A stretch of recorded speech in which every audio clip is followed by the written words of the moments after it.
Good morning, good morning. Oh, yeah, some of you know the call and response. Okay, so I am Rhonda Broussard, moderator for today's panel. And as the founder of Beloved Community, we're a national nonprofit. And like Dr. Gilliam said, we work primarily on sustainable regional racial and economic equity. I did start my education career right here in New Orleans when I was 17. Shout out to Summer Bridge, if there are any Summer Bridge or Breakthrough. Okay, folks in the room. It really did prepare me for a life of service and instilled in me this understanding that other people believe in youth voice, right? At 17, my voice mattered.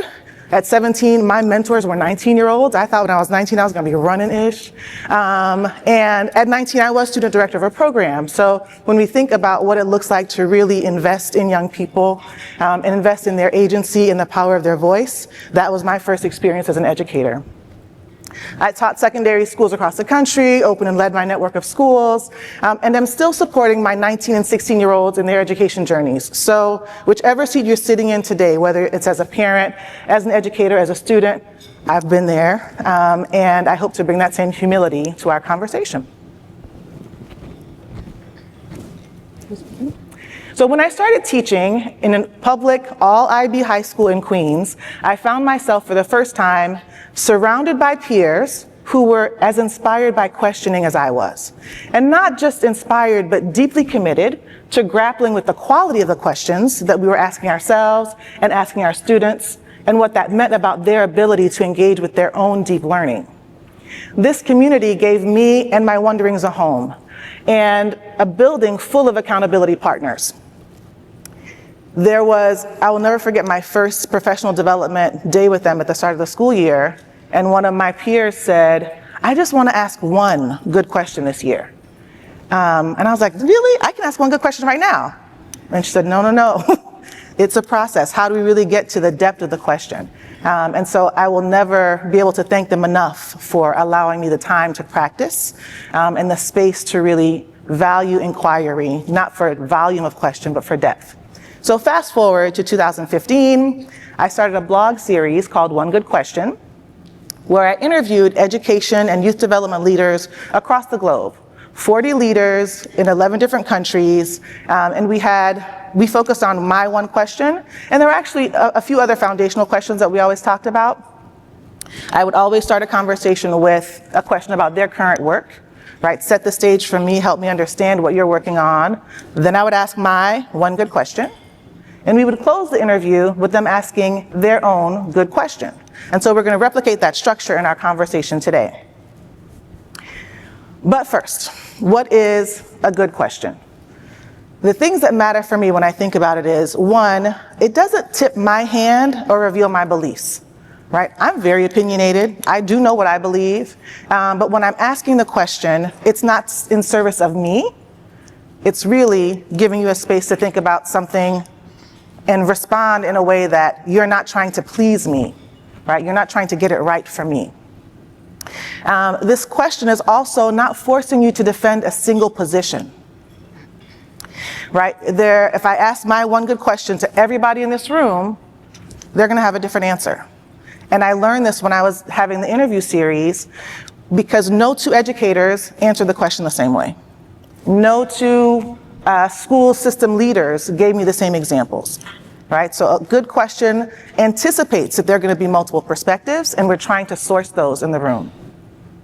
And then the third piece is that it doesn't allow me to respond just with anecdotal evidence or just with my opinion, right? I have to have some type of source data outside of me, outside of my experience, to really grapple with my good question. And it's hard, right? It's hard to ask questions that do all of these things, particularly when we're in the classroom and we're trying to get to a standard, we're trying to match a scope and sequence, we have to get to a certain outcome, and we write a lot of leading questions to get young people to our conclusions. The work of stopping to say, what's a question that is actually going to surface learnings that I didn't even know were possible? That's what we're trying to do when we say we're building one good question. So by the end of our time together today, I want everyone in the room to have practiced building one good question. Okay, so think about a few things. And in the book, at the end of each chapter, there's a section that's like, how do you think about your one good question? One, think about your audience, right? Who do you already know? Whose perspectives do you already have or have understood? And then which voices are missing? Who are the experts for whatever it is that you're wondering about? Think about the timing of your question. This is a part that when I was doing the interview series, eventually writing the book, mattered a lot for me, because some of the questions I thought were good were actually steering me down a certain path. So are you trying to get clarity on something that has already occurred? A lot of my questions were, help me understand what happened. Or are you trying to get clarity on what's possible on the horizon? There's no right or wrong answer, but which one are you looking for? And to close out this part, I'm going to share with you now what my one good question was. We're going to talk about it throughout the day with these young people.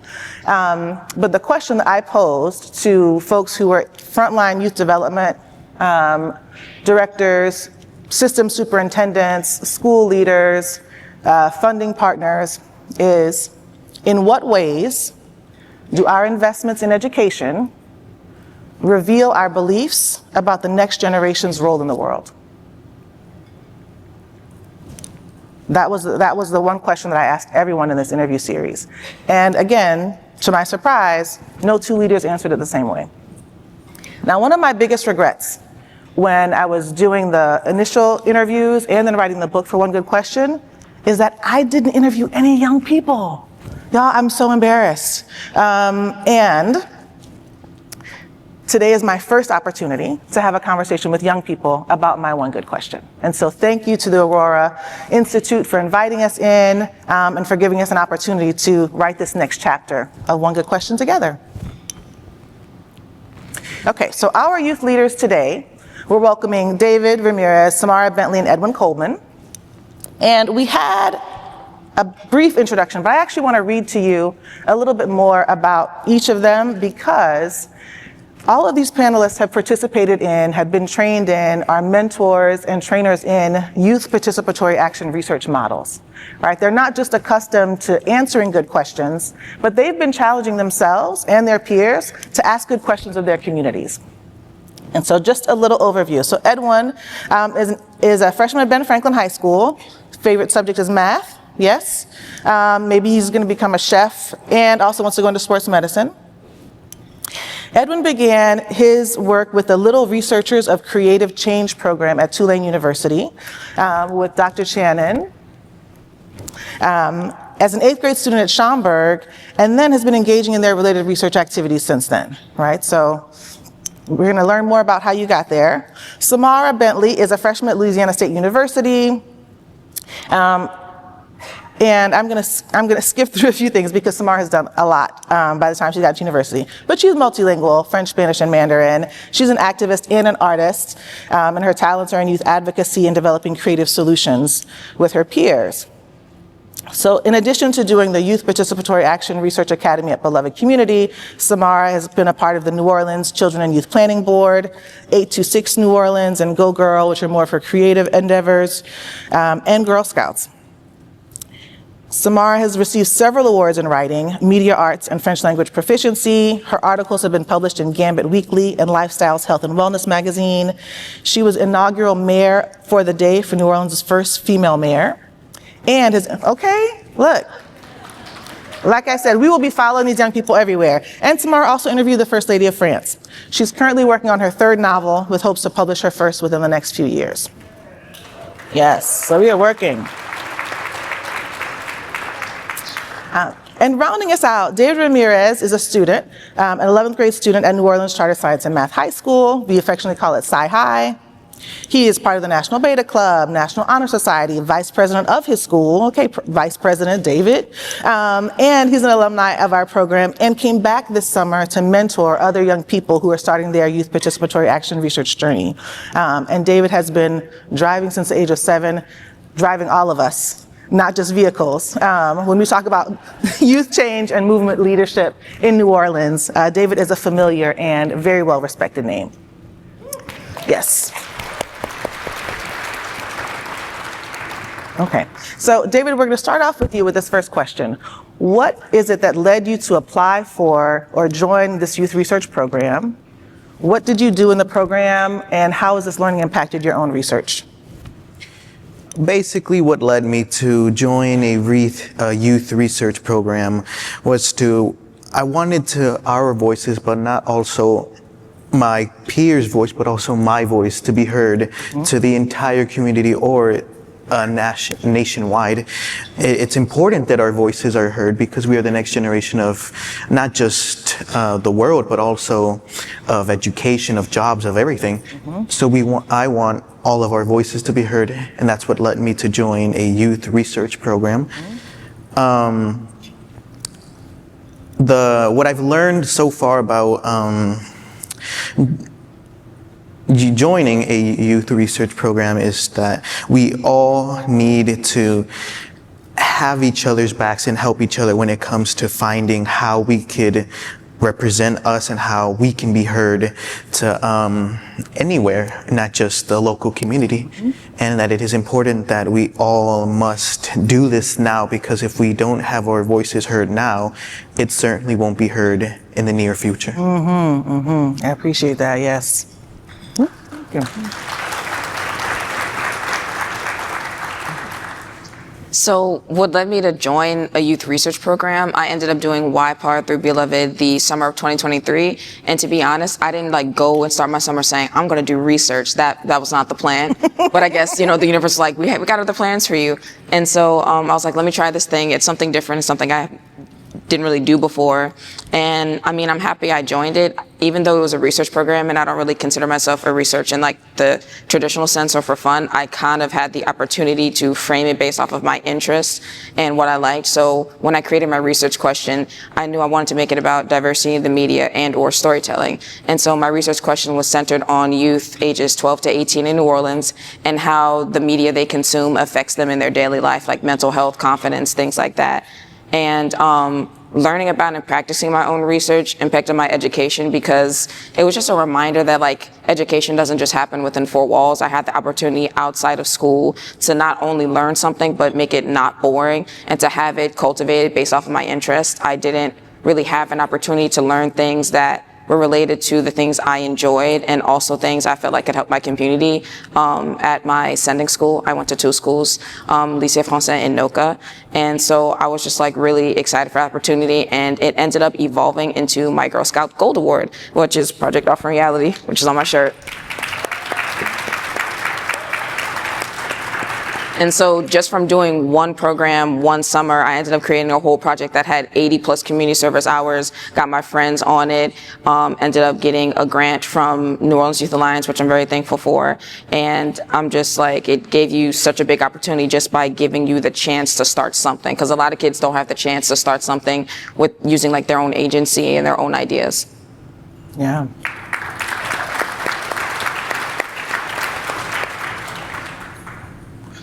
I joined Youth Participatory Action Research just because to find out why teachers don't get punished for their behaviors, but students get disciplined for their behaviors. And also how teachers can teach students and make students feel more comfortable in their classes and their learning environment. Recently, there was a school closing down, and the students were the teachers didn't care or didn't have any guts to or not have any emotions to teach and help the students learn. They just let them go on until the school year ended and see what happens next instead of preparing them for moving on. Some were going to high school, some had to transfer to different schools, but they didn't really help them out. And that's what me and other youth researchers decided to research and find out what was going on with that. Yeah, I love it.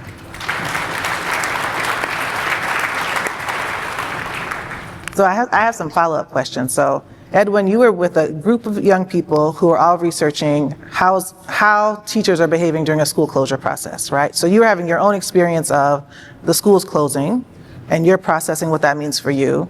You're seeing your teachers, educators in the building, behaving differently. What did y'all learn It wasn't me personally, it was like the other group of students. There was a different school. Okay. Their school was closing down. They said that their teachers wasn't really helping them get an education, but was just there. And I was just like confused on why that would be a thing.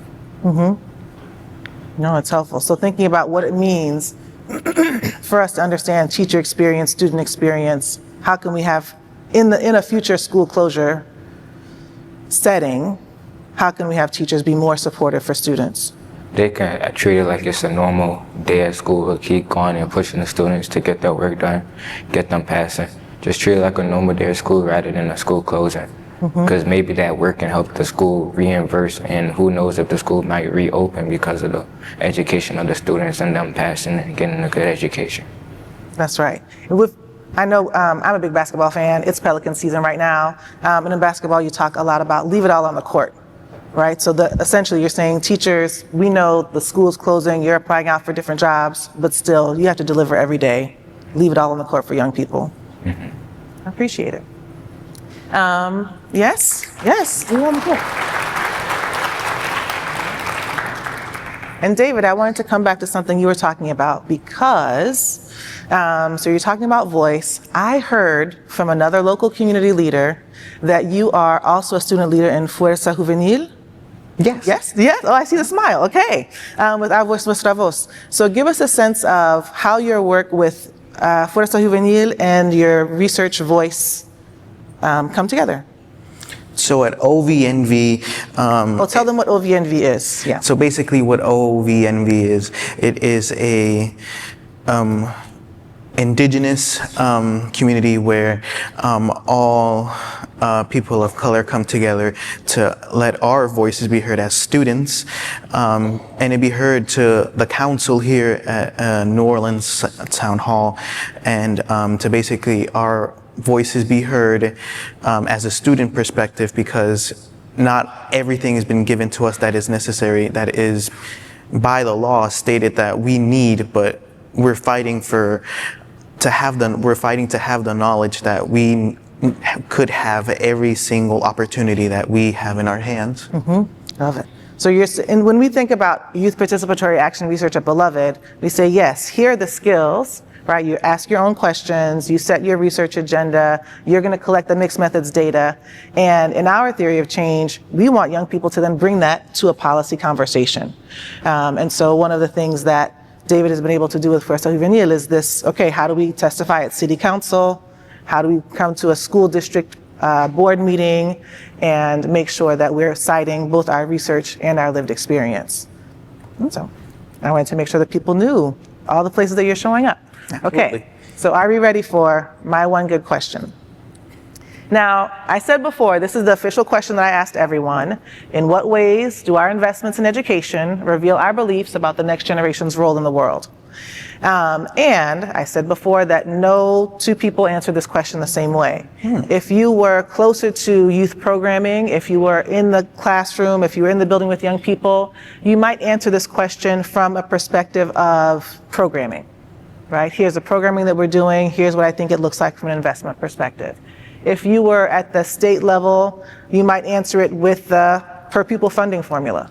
And you're talking about federal funding, and you might be talking about ARPA funding if we're having this conversation today. And so what my job was as a listener, and I think it's your job also as a listener today, is understand what perspective people are bringing and then be able to identify the investments, right? If someone's not talking about the dollars and cents, I didn't go back in the conversation and say, well, you didn't talk about this particular line item in the budget. No, what you experience as investment, what you experience as care, what you experience as encouragement is in fact responding to the question about the investments, right? You're naming the things that you have experienced that were invested in you and that you see being invested in other young people. So when our young people are answering the question today, we contextualized it and said, what have you experienced as a young person growing up in New Orleans that has contributed to your leadership or that has detracted from your leadership? What do you think those investments are doing for you right now as a learner? And we'll start with that. We're going to start off with Samara for the second question. To quote Sophia from yesterday, I don't know what not to say. So, in what ways do our investments in education reveal our beliefs about the next generation? Your investments reveal your intentions, because I'll tell you, if you're, a youth, you're a young person, and you're trying to communicate with administration, school, some sort of adult figure, and policy making, or just wanting to make some sort of positive change, if they say, oh, sorry, we can't do that, and there's no yes and, then that shows me that you don't actually care. I understand, and a lot of youth understand that we can't always get things the way we want to, and that's why you got to leave room for flexibility, and for honestly just not giving up. If you're willing to implement a plan B, like saying, oh, we can't do that, but let's work on this, and like being able to follow up with us and collaborating with us, like we value that a lot. And even though everyone might not be as well spoken as someone else or communicating the same styles, generally speaking, most youth agree that we understand and know what we want to say and how we want to say it, and we understand that we have the potential to work with you and be able to create a future we want to see, because it's not just about inputting information, it's an exchange of information, it's listening and then sharing and then using that knowledge and using that research to implement anything you might want to do. And let me see what I got here.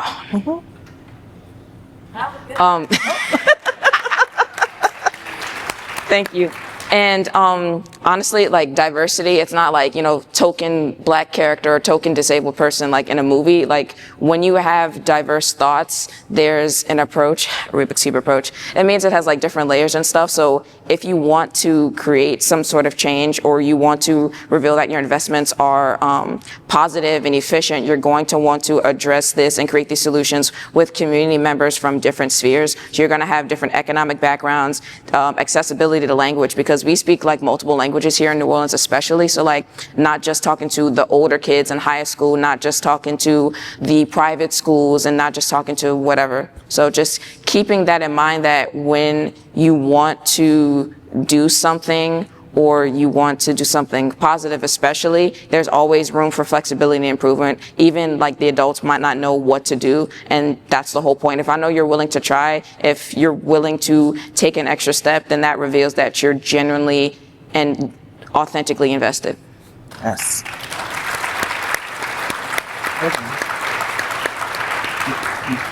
Before we go on to Edwin, Samar, are there any New Orleans-based groups that you want to shout out who you feel like you really felt their investment in your leadership development? Beloved. Well. Let me see. CYPB, the New Orleans Children Youth Planning Board, Yes. JR NOLA, Axo New Orleans, Go Girl, 826 New Orleans, the Tupac Amaru Shakur Foundation, Troop 40033, leader right there. Well, my family, like they helped me get to all these places and do these programs too.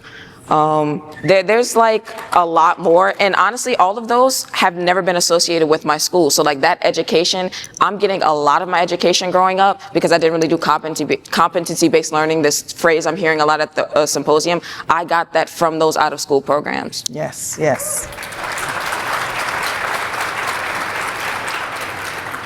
Okay.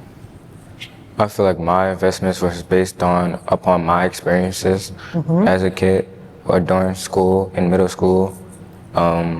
Teachers weren't like respectful at all at my school growing up. They didn't know how to discipline us. They hit us with pencils and stuff. They threw pencils at us, stabbed us with markers, all kind of things like that. And us as students don't think that's appropriate. And so we came up with a way and studied like how can we discipline students to make it more fair? How can we discipline teachers for the way they discipline us? And how can they make learning better for children in the near future? And it's all about practice, They've been practicing ever since we brought it up. We brought it to the school board. We studied with Miss Jessie. They've been practicing. We're getting better and better over time. It's just about practice, and hopefully for the future generation, they'll just experience better than we had, and hopefully their education will skyrocket our learning ability and all kinds of other things. Yeah.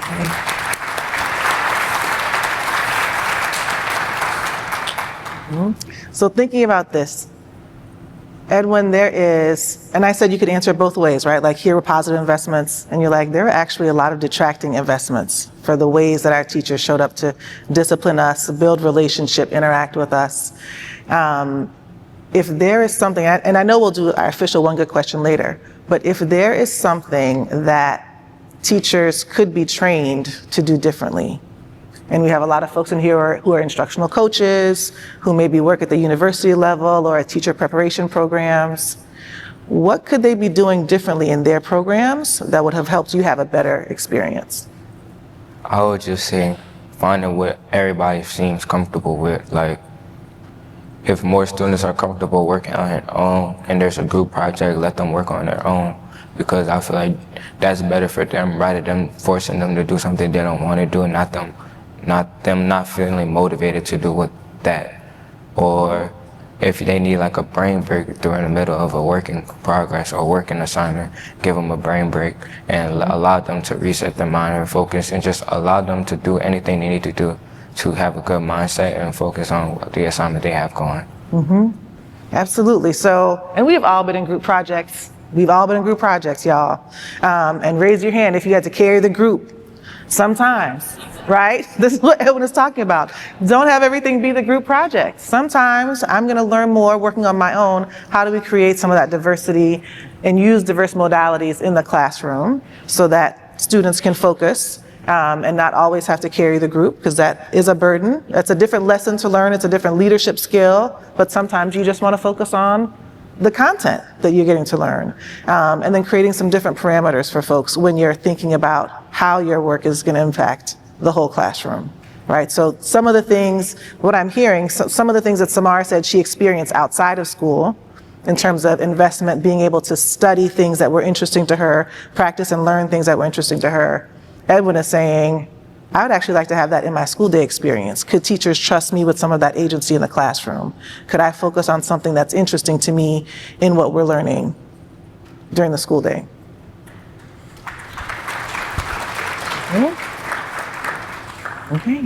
Okay, David, what do you think? Your investments in our education reveal that your beliefs are that you care and that you are ready to help us invest into the next generation, being us, into the next generation of the world, that you want to help our future. You know, you want to make sure, you want to pass down a mantle, or a mantle. You want to pass down a mantle. You want to pass your knowledge down to us to ensure that your future is safe, but also to help us, help the world, basically. And it shows that all of you being here wants to help all of us with our future, because our future is the next generation of the world.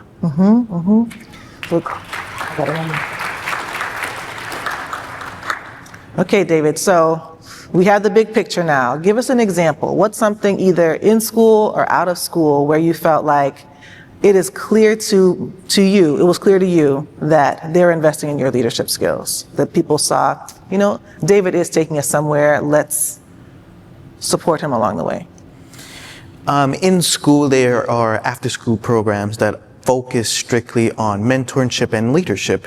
One group being Mail to Mentors, where the school grabs mentors, and people that apply, students that apply, get mentored and help become leaders so they could also mentor the next generation also.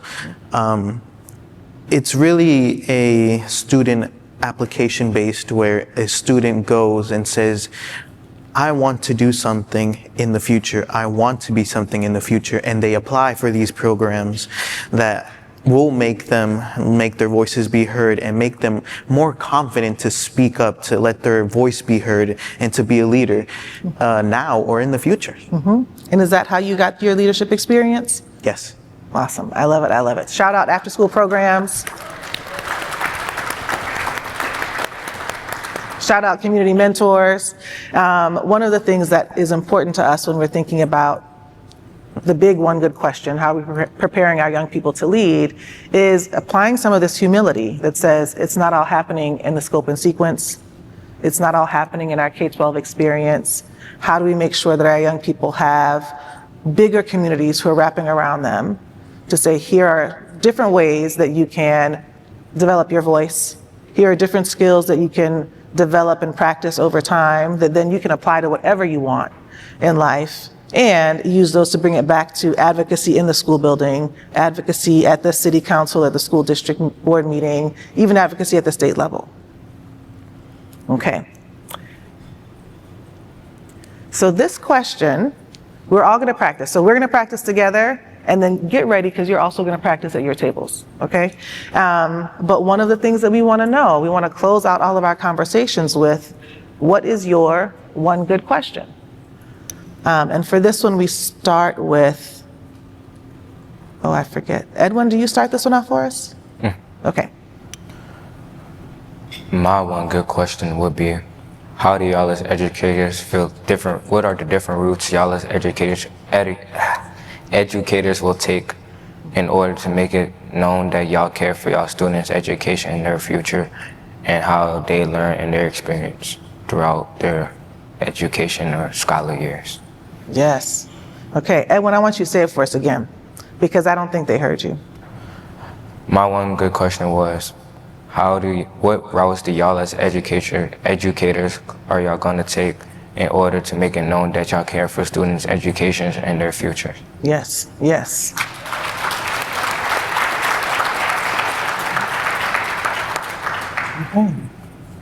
Wrote it down for y'all.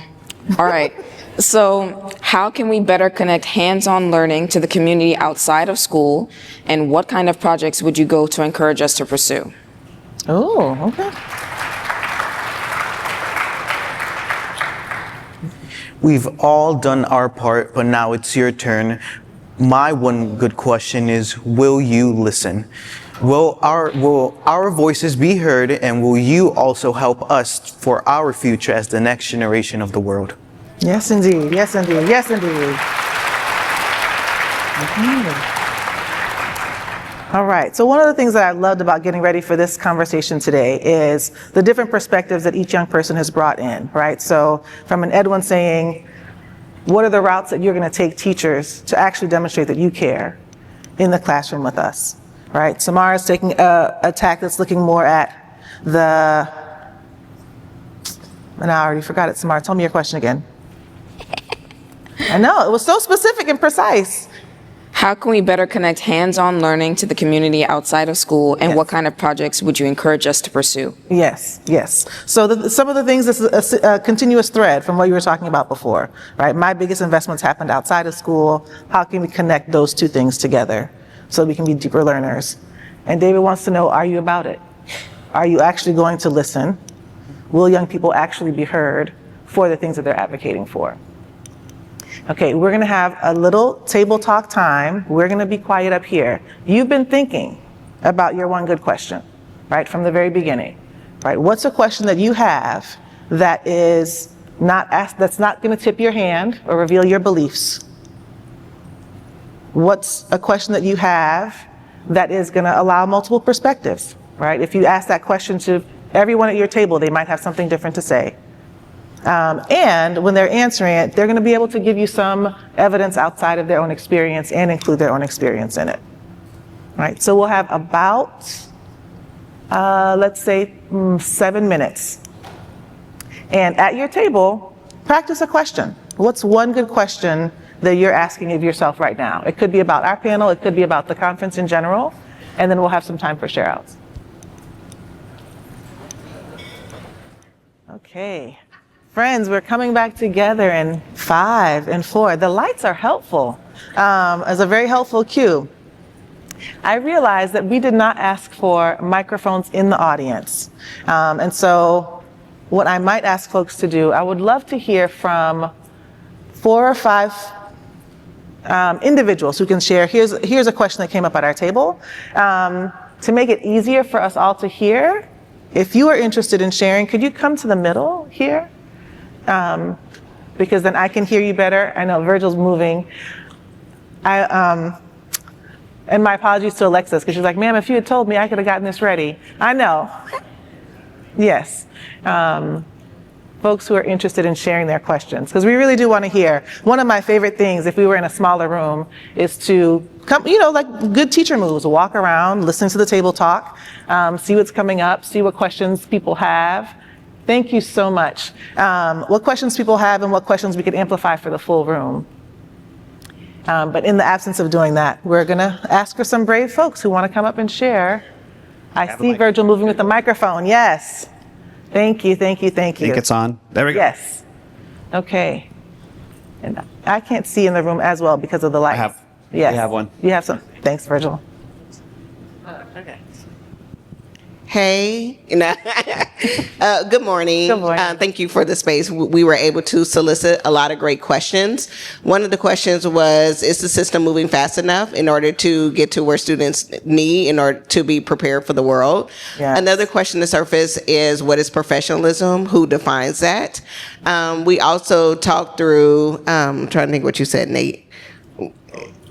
Superpowers, technology, if there's Yeah, what are the superpowers that we need to be preparing our students for? Like, what is school for? As we think about, especially tomorrow, which is kind of where this set, just, in terms of like civics and digital literacy, civility, civil discourse, all the things. Like, how do we prepare students for those superpowers that are going to be so important? So we had some great conversation. Those were just a few of the ideas that surfaced. Awesome. Thank you, thank you. Rhonda, we have one over here. Oh, okay. Oh, okay. Oh, I gotta put it here. Okay. My question was, it might have been a repeat, but I was like, what can teachers in schools do to like better students' mental health? Because like a lot of people don't really think that like teenagers and even like little kids too like have things going on outside of school, and I feel like they don't really think about that. They just kind of like, you're here to do work and just pile it on and not really think of work they have to do outside of school or different factors. So I feel like schools caring about students' mental health is really important. Period.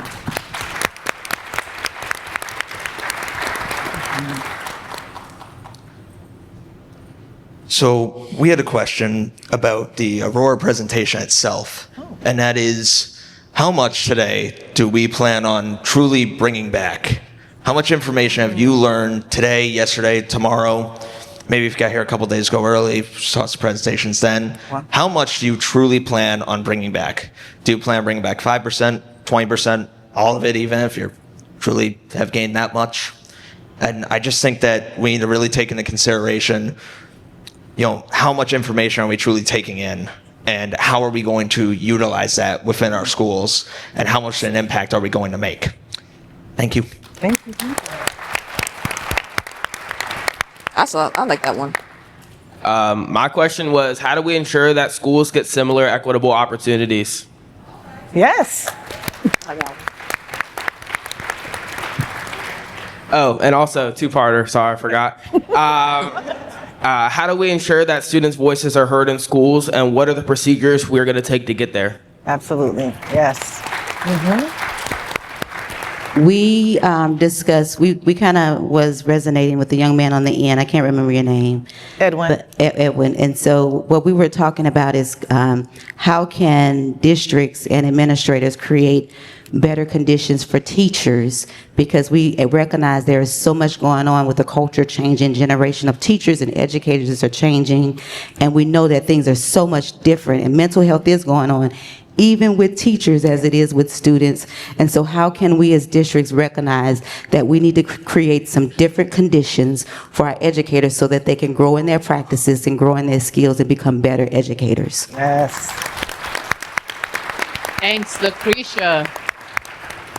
Please put up your hand if you would like the mic. One of the questions back at our table was, what are the student experiences that are going to consistently create high quality versions of academics, socio-emotional skills that are driven by learner desire and not by adult need? Oh, yes. Period. Wow.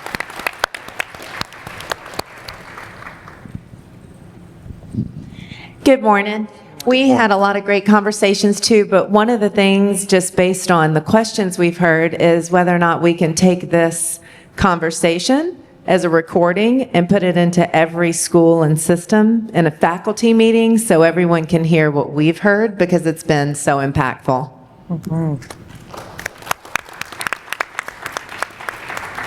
We're coming from quite a bit of a different perspective. Y'all are talking large inner city schools. We're from a rural perspective. You know, everybody thinks, okay, well, it's bad at the inner city schools. Okay, well, you talk about financing. The money goes to inner city before it goes to rural. We don't have teachers. We don't have whatever. What I ask my students daily and what we talk about a lot is, if I'm going to invest in you, are you going to invest in you? Because I can pour everything that my heart into you, and if you're not willing to take it and do and respond, and every kid has got a story. Every kid struggles every day. Their families are going through the same thing. The teacher, what you have to remember is your teachers are going through the same things you're going through. I'll promise you, there's financial. Or we're going to invest in each other, because that's where the future is. It's when teachers and students invest in the future. Period. Yeah. Thank you. I think we have time for one more. I got one more question. All right, one more. What's up, everybody? Good morning. Good morning. Thank you, students. Really appreciated your insights today. How about a round of applause for the students? Yes. So we talked at our table. Our question is, you shared how outside of your school setting you had so many great experiences. So how can we ensure that we bring these competency-based learning experiences into the public school setting so all of our learners have access to that experience that you had? And that's our question we're taking back. Yeah. I mean, Thank you. yes. I wish we had a separate opportunity to have a panel about every single one of those questions.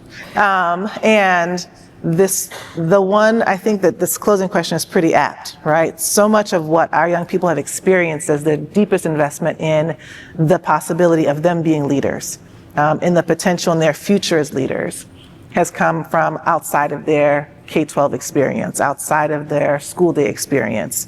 What does it look like for us to deeply invest these same types of leadership competencies in them? I particularly appreciated hearing from district leadership thinking about, how do we support our teachers, right? Young people are asking lots of questions about their mental health. How do we support our teachers in that?